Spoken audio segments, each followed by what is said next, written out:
With the release of Visions of Mana, I wanted to take a look back at all of the Mana games that have came before it, focusing on the titles which specifically released in the West.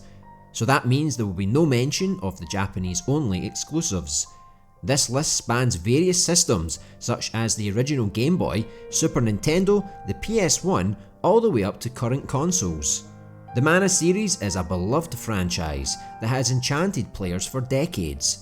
We'll be examining each game's gameplay, critical and fan receptions, and if they are worth your time in this modern era. Welcome to RPG Story. This is a new channel which shares my love and passion for RPG games, and I would be absolutely thrilled if you could help the channel grow by hitting that subscribe button and sharing with your friends. Thank you. Now on to the video. Originally released as Seiken Densetsu Final Fantasy Gaiden in Japan, this Game Boy title introduced players to the Mana series. It would also be known as Final Fantasy Adventure in the United States and Mystic Quest in Europe. Despite its name, it was the first installment of the Mana series rather than a Final Fantasy spin-off. The game was praised for its engaging storyline and solid gameplay mechanics, especially for a handheld game of its era. Fans appreciated its blend of action and RPG elements, setting the stage for future Mana games. It was clear that a big inspiration came from the Legend of Zelda titles. Due to the fact that it's extremely retro by today's standards, it won't be for everyone, but luckily there are alternative versions you can play.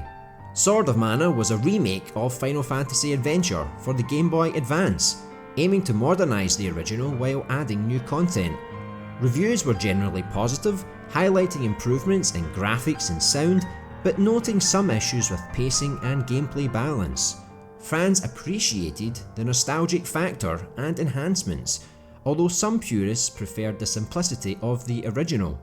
One final way you can play the original game is through the second remake named Adventures of Mana, which is a little more modern, having been released in 2016 on PlayStation Vita and mobile devices, which aimed to bring the original to a new audience. The reception was generally positive, again noting improvements in graphics and accessibility, but with some criticism for not adding enough new content. Fans appreciated the updated visuals and music, though some felt it was too faithful to the original without enough innovation.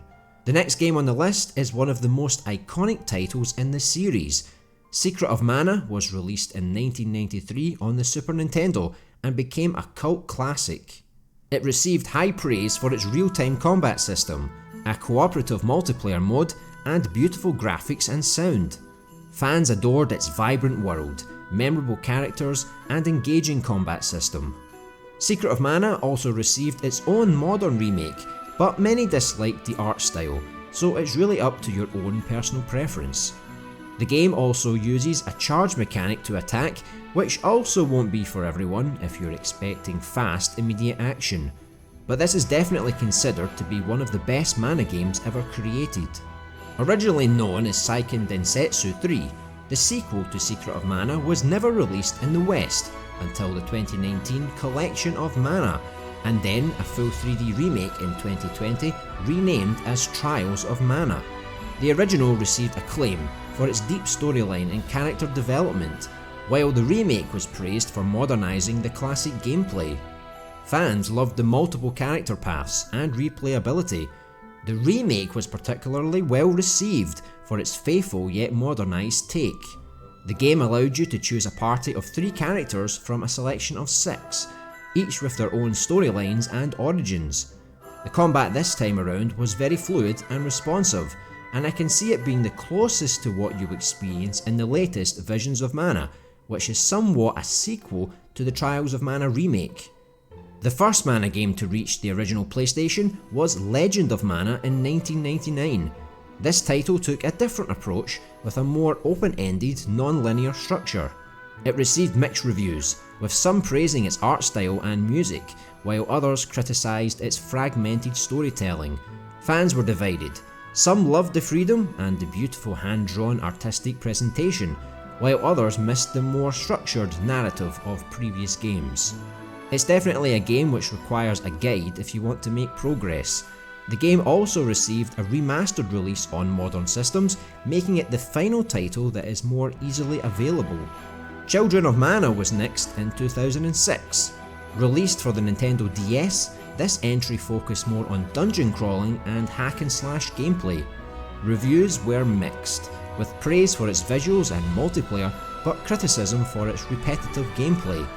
Fans enjoyed the cooperative multiplayer, but were divided on the shift away from traditional RPG elements.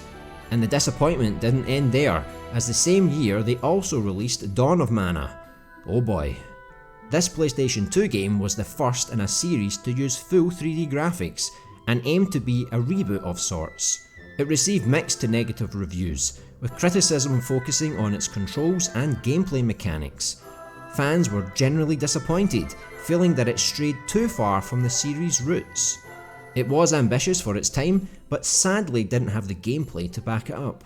Heroes of Mana was released the following year and took a very different approach. A real-time strategy RPG for the Nintendo DS, this game was a significant departure from previous entries. It received mixed reviews, with some appreciating the attempt at innovation, while others found the execution lacking. Fans were generally lukewarm, with some enjoying the new direction, but others missing traditional Mana gameplay. And that just about wraps up every Mana game we received in the West. The Mana series has had its ups and downs, with each game offering something unique. From the groundbreaking Secret of Mana to the divisive Dawn of Mana, each title has left its mark on the gaming world. While not every experiment has succeeded, the series' charm, innovation and beautiful presentation have ensured its place in the hearts of fans around the world. Whether you're a long-time fan or a newcomer, there's something magical in the Mana series for everyone. Thank you for watching. Be sure to like and subscribe if you enjoyed the video and would like to see more of this type of content in the future. See you in the next one.